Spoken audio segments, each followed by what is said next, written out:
Yeah. I'm Chris, I'm third year, I do politics and international relations, and I took a gap year. And I'm John, and I do history and politics, and I'm in my first year.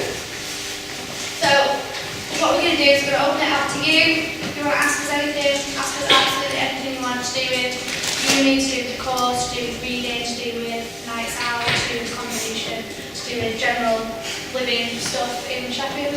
Anything you want, ask us. If you don't ask us, we're just going to ramble on. So just shut it off. Yeah, so go ahead with the questions that you've got. This is... introduce yourself. Oh, hi. Yes. Hi, I'm Alex. I'm a second year student. I do international relations and politics. Yeah. I actually work at the union, so I think Yeah. questions about that. Good. So if we have any questions at all? What are the part-time job opportunities like around here? Is that my role? Yeah. Okay, cool. Basically, there is a job shop here as well. So I'll start with that one in the union. It's really easy. They give you guidelines and they've kind of checked out all the places. So for example, the union say you shouldn't work more than 16 hours in a job, because then they feel that that's the best time for you to be able to do your academic work, socialise, and also have a job. So they've checked them all out, make sure they're okay. I'm going to plug the union, because I work at the bar one, which is really sweet because you get to socialise as well as earn money, which I think is a good relation. So I work at the bar and then I work at the nights out as well, because they have nights out actually at the union, so I do behind the bar work there as well. So you can do it at night time, but you can also do it in the daytime, so there's like lots of serving food and that kind of thing, and you make it as you want, and it's really easy to pick up shifts or get rid of shifts if you want to earn a bit more cash and that kind of thing. But there are quite a few opportunities, but as I said to my group, I would say don't get a job in the first semester.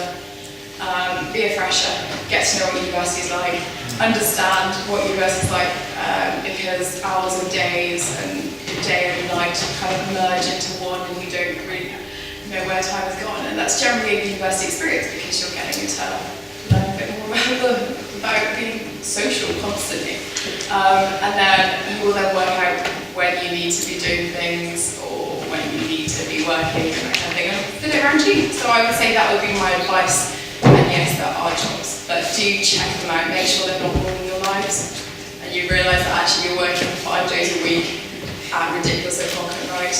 It's not really useful, but that would be my advice. So, that's it. On the other side of things, I do actually have a job, and I've had it. It was one that I had at home, and I kept my job, and I go home each weekend. So if any of you've got any questions about that, it's not as scary as it sounds. I don't really find it that challenging. I only work 1 day a week, but it makes sure that I can put food on my table at the end of the week. So for me, it was really helpful. Yes, it was hard. It's hard balancing it, but if you're in the right mindset, you want to earn money, you want to do well at uni, you can balance it pretty easily. So, in all honesty, yeah, I don't have one in first semester, but if it's what you are determined to do, which I was, you can do it. So.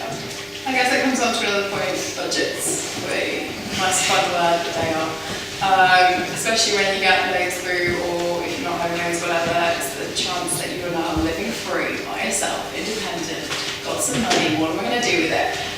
Yeah, my advice would be the first semester is always going to be a lot more expensive because you're joining up stuff, you're going on nights out, you're being social, that kind of thing, working out how much food actually costs and whether you should invest in random purchases because you know how much money.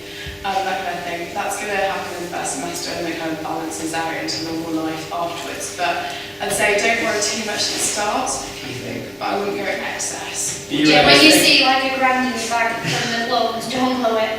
Because when it gets to like December, number one, you can't buy any more Christmas presents, so you won't get any Christmas presents. Number two, you can't afford food.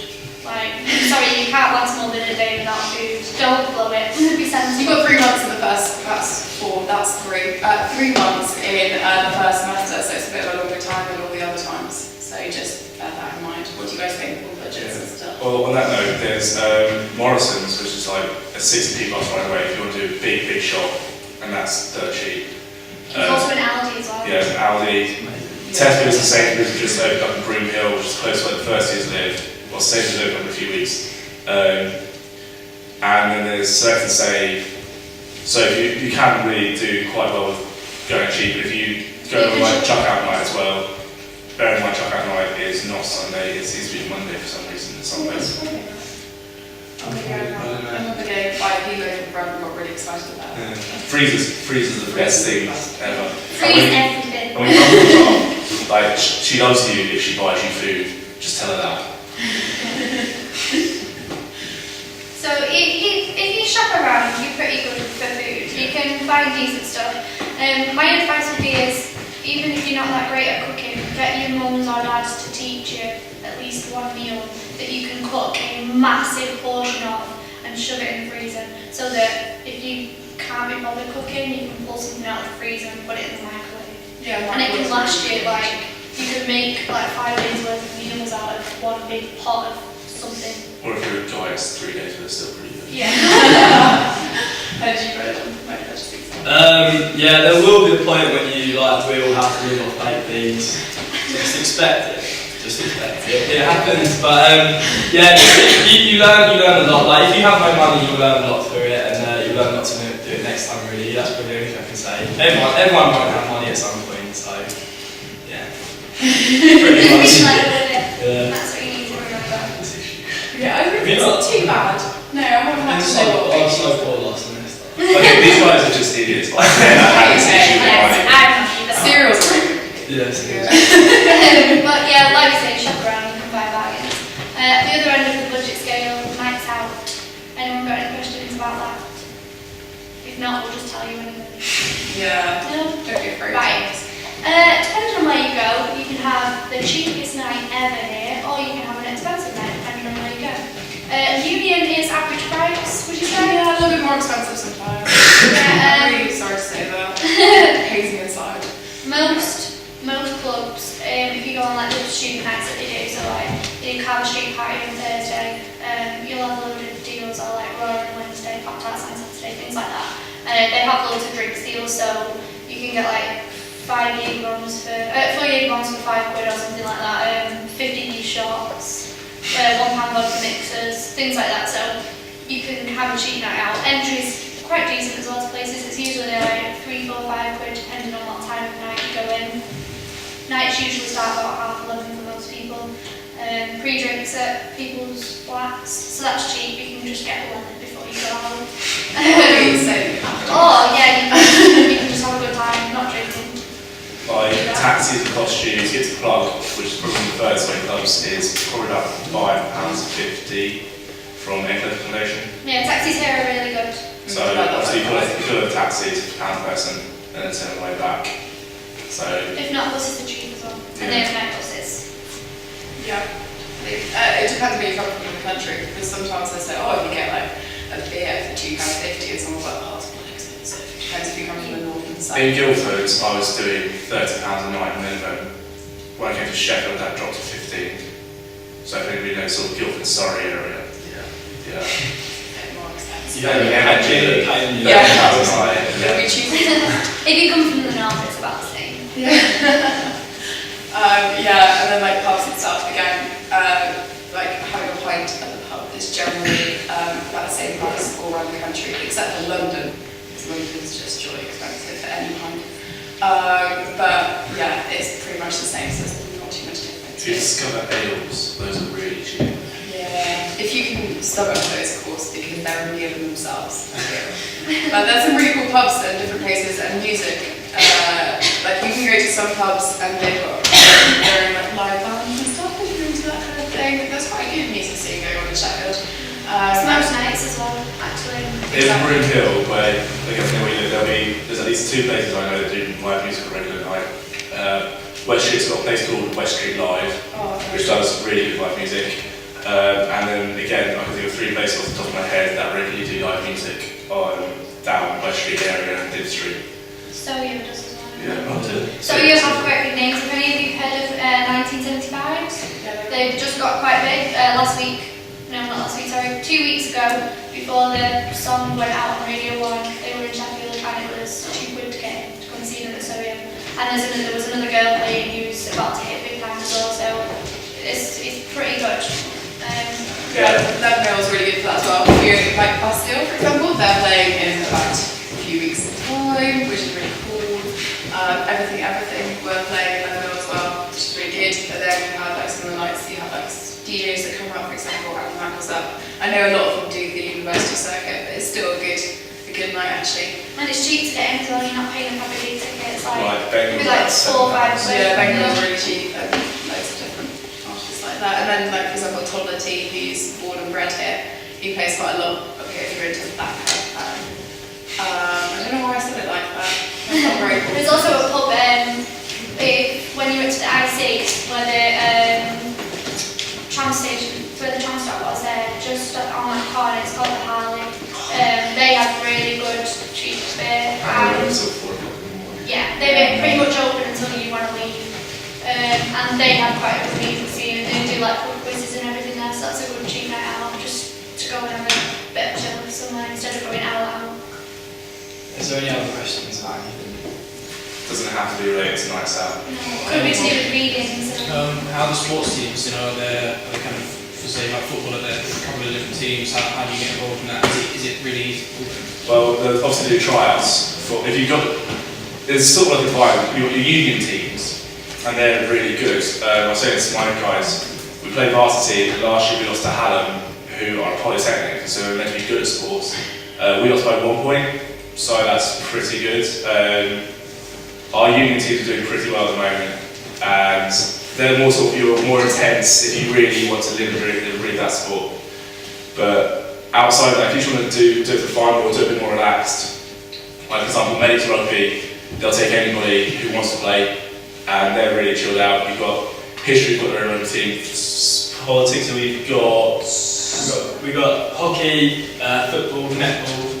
I think another three we've got, but they're really good fun actually. But no matter what sport you do, there'll be so many opportunities. Like I play hockey. I play 4 times a week now, just because that's what I really enjoy doing. I play for politics. I play for the uni, and I play for a club that plays on the uni pitch. I play every weekend as well. So, and I'm sure that's the same for pretty much every sport. There will be lots of different clubs, whether it be inside the uni or outside the uni. So you'll be able to do pretty much. There's a common thing to set up like block or hall football teams as well. As I said today, actually, there was like an English League, which is English like the biggest like student village, which is free to join if you live there, and you can sort of your own team, and it's really easy. You play each other every Wednesday, which is quite good fun. And you find a lot of your societies, like politics has got our own sports teams.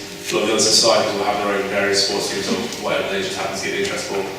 So you can play at all levels if you want to. Any other questions about readings or anything like that? Anything remotely academic? They do say to you 12 hours of independent study. It sounds like a lot. It's actually really easy to do. You usually have first year, this is 2 or 3 core readings which you have to read, which your seminars will be based on or around those topics. Depending on what the seminar leader prefers to do, they will either ask you direct questions from the readings, which is quite nerve-wracking, but it makes sure that you've read them, or they will just ask you basic things around the readings. Most of them will probably take you a good, depending on whether you can read things and take it in like a sponge, or whether you can read things you have to write it down. Depending on it, if you can take you anything between 1 and 3 hours, it sounds like a lot, but it's not once you get stuck into it. Times up by 3, that's 9. So 2 things I just want to say that I learned, and I would have told me in my first year. One, whenever you take notes, sounds really obvious, but take a note of where you got it from, and page numbers, because I'm going back in third year using stuff I had in first year, because I was like, that says what I wanted to say. Go to it, I'm like, where did I get this from? You have to reference. Yeah. That's why. And also just gets, sort of more where to go with your reading. And if you're doing anything remotely related to international relations, there's a book, and there's also online called International Relations and the Zombie Apocalypse. And that'll just give you a basic introduction to all the IR theory in a really easy, accessible way, and makes it quite funny as well. And 3, we all have to do a course called Political Analysis. And I guarantee you will hate it and you won't understand it to start with. But it was explained to me that it's teaching how to learn at university level and how to think at university level. So, although you won't appreciate it at the time, and if you look at it independently as a module just by itself, you won't get anything from it. Well, you will, but not as much. But then I've gone to some of my third year, second year stuff, and at the moment I'm doing interviews for my dissertation, and I'm using things I've learned in political analysis for this. So it's really good at feeding into your other modules. It's not as a waste of time as you will think it is, as I did in my first year. Just to throw it in, I actually quite enjoyed it. Yeah. I didn't. It's not too bad. I mean, second year you have a program called SPS, which might become a vital word to people when you actually use it, but it's not that bad.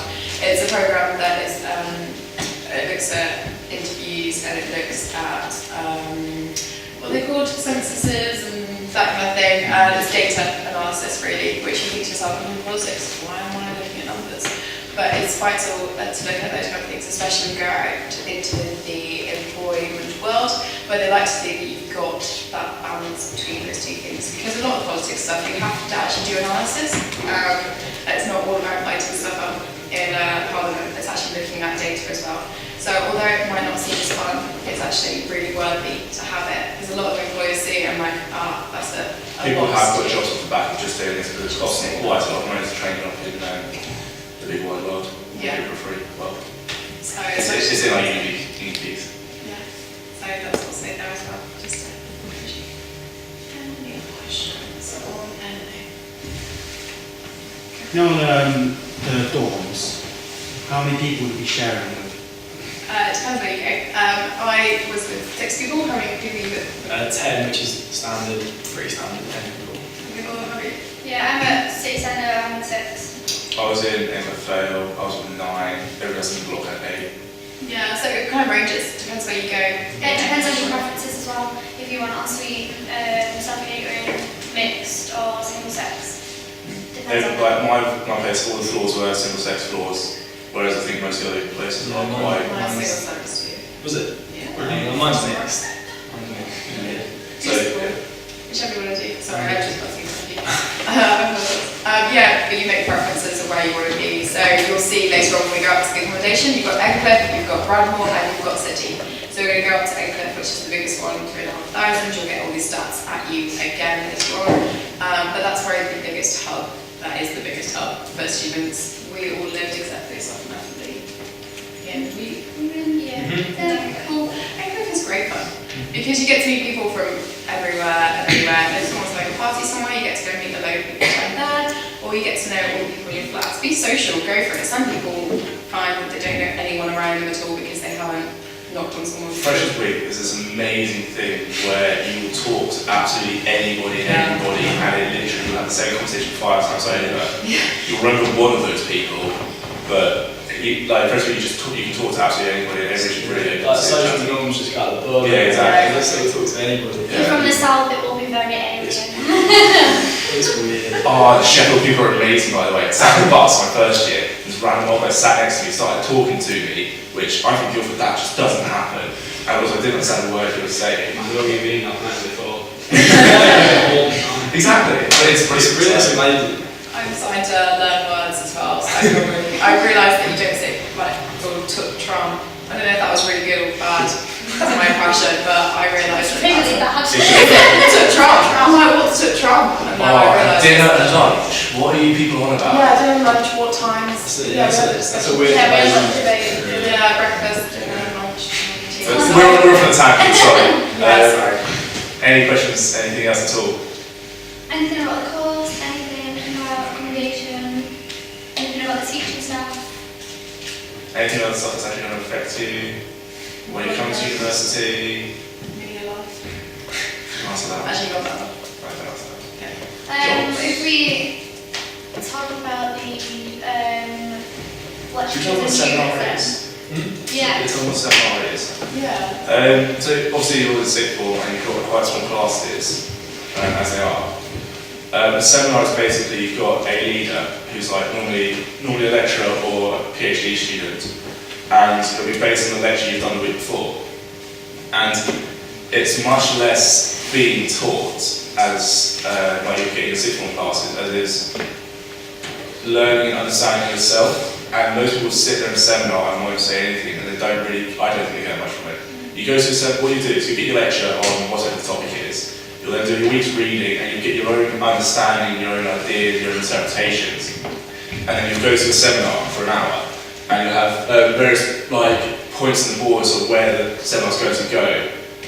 And through that is where you understand your own ideas. And they're there to facilitate debate and discussion, not to teach you. So you can have, I've had this one guy I said, who's just wrong. He's got some really wacky ideas. He's quite liberal left wing. And he's just got very ideas of the world, view of the world, and I'm quite a realist English school. And so we had some really interesting debates in my class. But through that, when you start writing your essays, you have to take a point of view. You explore the other ideas and you say this and that, but you have to take a point of view. And so your seminars are really where you get your grading, where you come to understand what you think. And it just becomes really fun sometimes. It's raw. It's just one big debate and discussion, to be honest, rather than somebody standing up at the front and saying, this is what you need to know, this is what you should know, this is what you should think. Yeah. It's not, they'll say, right, this is the question, talk. I had a seminar tutor who was massively into Marxism as part of the Marxist Society. He was the biggest critique of Marx we had in the seminar. We had another girl who was also in the same seminar, who was also in the same society as him, and every seminar she brought up Marx, and when we finally did Marx, he just taught the tress. The seminar tutors are really good because they might have their own personal opinions, their own personal views. They're also really professional in how they do it, and they won't necessarily take a side. That's what it is. They're there to facilitate the discussion and the debate. Yeah. So if you want to chat, don't chat, but we suggest that you say the wrong thing, just because you get a bit from it. For example, I do security studies at the moment, and we talked about blowing up stuff yesterday and discussed about nuclear weapons and where everything was going with that, if that's your kind of thing. But yeah, just don't be afraid to be wrong. Yeah. Because you need to be told to understand it properly, to get your own grasp of things. When I came to university, I was probably one of the smartest people in I was probably one of the smartest people in my class in A-level. I got top grades out of my class. Came to university and suddenly realised I was a very small fish in a very big pond, which is really nice to have. And so you start getting all the different ideas, and so don't be afraid to be wrong without opening your mouth and make a point. With the contact hours as well, seminar leaders are really good. They offer one contact hour a week, and then when it gets towards exam time or handing in your essays, some of them do actually put on extra office hours as well for you to go and chat with them. You'll take your plan to them, they'll go through it, and they'll go through it very much with fine-tooth comb with you. They will really, really help you. Same with the lecturers, if you want to go to them about something, even if it's something that you don't understand or you want to ask them something about a specific thing, if you don't want to do it over email, you want to do it face-to-face, they'll help you any way they can. So they're always, somebody is always there at the end of, be it a phone, email, or behind the door to talk to you and help you. Anything else? On average, how long do you get to, someone's giving you an essay to write? On average, how often do you get to it? What's it really there? I was read it Basically, at the start of each semester, you get given your module outline, and on that will have your 6 or 8 essay titles, so you get it from the start. And so when you're doing your reading, you start thinking about, I like the idea of this title. I changed my title about 5 times before I picked a title. So it's from the start, so you know what you're going into. But then they will say you should start thinking about writing it now. Yeah, the same for us. I've just been told this week to start thinking about it now. My deadline's at the end of April. So they've only said to start thinking about it, start getting a question in your head over the next couple of weeks, start thinking about it. Seriously, you should probably do it. Most people start about 2 or 3 weeks before the deadline. Some people leave it till the night before. Do not ever do that. It's just not fun. No, your first year doesn't count, yeah, but you still need to pass. And it still goes down on record what you got. So just think about that. There has been a day when I've got my deadline wrong for an essay, and I've had to spend 12 hours in one day doing an essay, and it's just not fun. Exactly, that's the only way you can put it, it's just not fun. You sit there hoping for a 60, and you just when you get it, but you realise if you'd actually bothered to put in that extra amount of work, piece of work, you're like, oh God, you've actually done something really good. Yeah. So. You will get whatever you put in. you don't do anything, you won't come out with anything. If you put in enough effort, you'll get enough, you'll be fine.